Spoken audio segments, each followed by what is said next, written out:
Hello friends, मेरा नाम शिल्पी है और मेरे चैनल में आप सबका बहुत बहुत स्वागत है।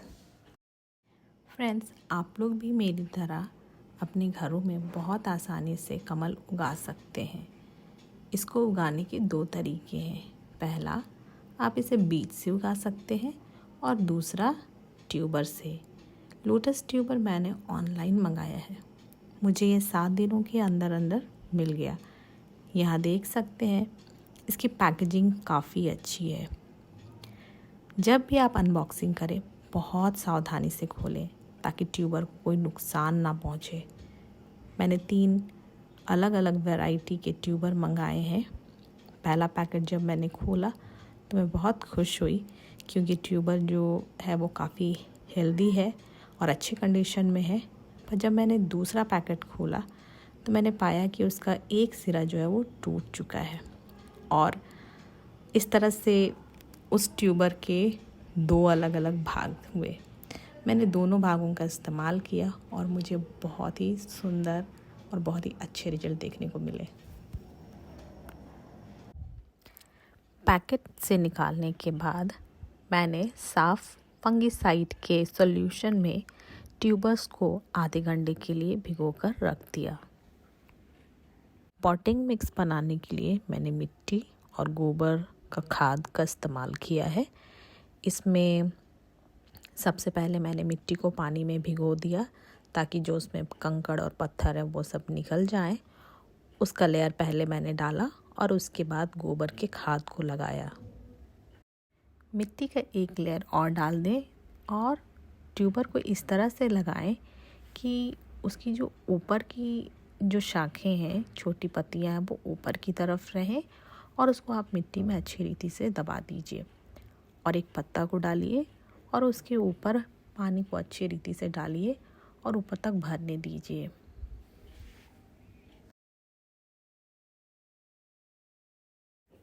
तीन दिनों के बाद उसमें से एक छोटा सा पत्ता उभर के ऊपर आया। 5वें दिन में पत्तियों के आकार थोड़े बड़े हो गए और उनके नए दोस्त भी रहने के लिए वहाँ पर आ गए। 20वें दिन में ढेर सारी बड़ी पत्तियाँ टब में दिखाई देने लगीं।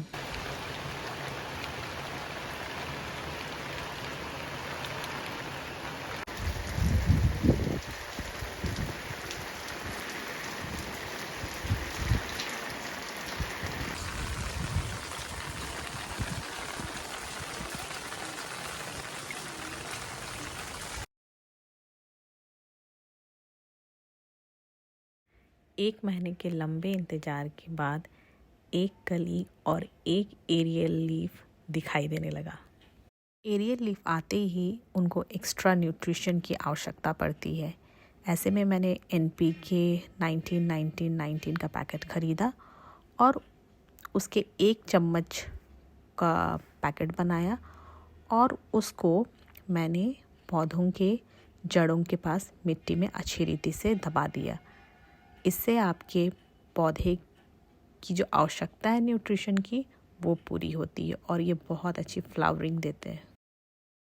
एक्स्ट्रा न्यूट्रिशन के लिए हर एक 15 दिन में मैं NPK 19-19-19 ऐड करती हूँ। मैंने एक चीज़ यहाँ नोटिस किया कि जैसे ही पत्ते बड़े होने लग जाते हैं तो आपको रोज़ उसको ध्यान देने की आवश्यकता है। उनकी पत्तियों को आपको चेक करना है कि कहीं कीड़े ना लग जाए, क्योंकि बहुत अलग अलग तरह के कीड़े होते हैं जो उसके पत्तों में लग जाते हैं और उसको खाने लग जाते हैं। फ्रेंड्स, ये प्रोग्रेस 35 दिन का है। आप यहाँ देख सकते हैं कली का आकार काफ़ी बड़ा हो गया है और इसके एरियल लीफ भी बड़े, हेल्दी और बहुत सुंदर दिखाई देने लग गए हैं। जब आप इसमें एक्स्ट्रा न्यूट्रिशन के तौर पे NPK ऐड करते हैं तो कमल के पौधे में बदलाव खुद ब खुद दिखाई देने लग जाता है। और यहाँ पे आप देख सकते हैं कि एक और कली छोटी सी वो निकल गई है। फ्रेंड्स, पूरे 45 दिन कंप्लीट होने के बाद मुझे मेरा पहला खिला हुआ वाइट पेओनी का कमल फूल दिखाई दिया। ये काफ़ी खूबसूरत है और इसकी पंखुड़ियाँ तो देखिए कितनी भरी भरी दिखाई दे रही है और यहाँ पे 2 और भी कलियाँ हैं जो कि खिलने के लिए तैयार हैं। मैं आपसे कुछ इन्फॉर्मेशन शेयर करना चाहती हूँ। जब मैंने कमल का ट्यूबर लगाया तो उसके बाद यहाँ काफ़ी बारिश हुई, धूप भी ठीक से नहीं दिखाई देता था। ऐसे में ना उसमें पत्तियाँ आ रही थी, ना उसमें कलियाँ दिखाई दे रही थी। तब मैंने क्या किया, मग की सहायता से पानी को निकालना शुरू किया और जो वाटर लेवल है उसको थोड़ा सा कम किया। और इसके बाद ही ये मैंने ध्यान दिया कि पत्तियाँ बहुत आसानी से निकलती जा रही हैं और कलियाँ भी आने लग गई हैं। तो ये आप इस बात का बहुत ध्यान रखें कि अगर पानी बहुत ज़्यादा है तो आप उसको थोड़ा सा कम कर सकते हैं। इसके बाद जब काफ़ी धूप पड़ने लग गई तो पानी अपने आप सूखने लग गया। ऐसे में आपको ध्यान देना है कि उसके वाटर लेवल को मेंटेन करके रखें। तब मैंने उसमें पानी को ऐड करना शुरू किया। तो ये आपको हमेशा ध्यान रखना है कि पौधे की ज़रूरत के हिसाब से उसमें पानी को कम करें या फिर ऐड करें। यहाँ पर और एक ध्यान देने वाली बात है दोस्तों, आप अपने लोटस के टब को ऐसे जगह पे रखें जहाँ पे कि उसको दिन में कम से कम 5 से 6 घंटे सूरज की गर्मी मिले, जो कि पौधों को और फूलों को खिलने में बहुत मदद करती हैं। आप शुरुआत में ही ध्यान रखें, आप ऐसी जगह चुन लें जहाँ पे कि आप परमानेंट अपने लोटस के टब को रख सकें, क्योंकि अगर आप बाद में शिफ्ट करना चाहें इसे तो काफ़ी मुश्किल होता है, क्योंकि पानी, खाद और मिट्टी से ये काफ़ी भारी हो जाता है और टब के टूटने की संभावना भी काफ़ी बढ़ जाती है। बारिश में कलियों को बचाना एक बहुत बड़ा चैलेंज होता है, क्योंकि उसमें बारिश की बूंदें घुस जाती हैं और कलियां जो है वो अंदर से सड़ने लग जाती हैं। इस नुकसान से बचाने के लिए मैंने टेम्पररी प्लास्टिक और रबर बैंड का सहारा लिया और कली को कवर कर दिया। साथ ही साथ यहाँ पे आप देख सकते हैं कि कुछ लकड़ियाँ मैंने ली हैं और उसको कलियों को सहारा दिया है ताकि वो टूट करके गिरे ना। मेरी तरह ड्रैगन फ्लाई को भी कमल के फूल काफ़ी पसंद है, पर यहाँ पे आपको ध्यान देने की आवश्यकता है कि कमल का जो पानी है टब में भरा हुआ, ये कम से कम आप 3 से 4 दिनों के अंदर अंदर इसको बदलते रहें, नहीं तो मच्छरों के पनपने की संभावना बहुत ज़्यादा होती है और इससे आपको नुकसान पहुंच सकता है। इसलिए इस बात का हमेशा ध्यान रखें।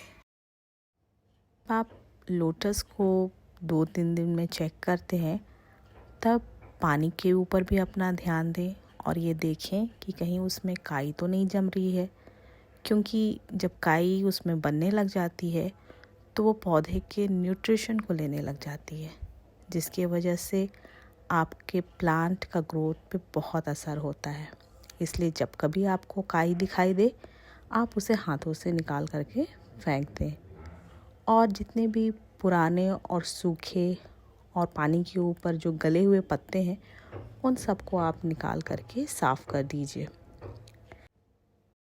फ्रेंड्स, ये मेरा पहला एक्सपीरियंस है वाइट पियोनी को अपने घर में उगाने का और मुझे उसके बहुत ही सुंदर नतीजे देखने को मिले। जब फ्लावरिंग स्टार्ट हुई उसके 45 दिनों तक मुझे लगभग 15 सुंदर फूल खिले हुए मिले। आप जितना उसका केयर करेंगे, जितना पौधे को प्यार देंगे, जितना अटेंशन देंगे, बदले में आपको उतने ही सुंदर और अच्छे रिजल्ट दिखाई देंगे।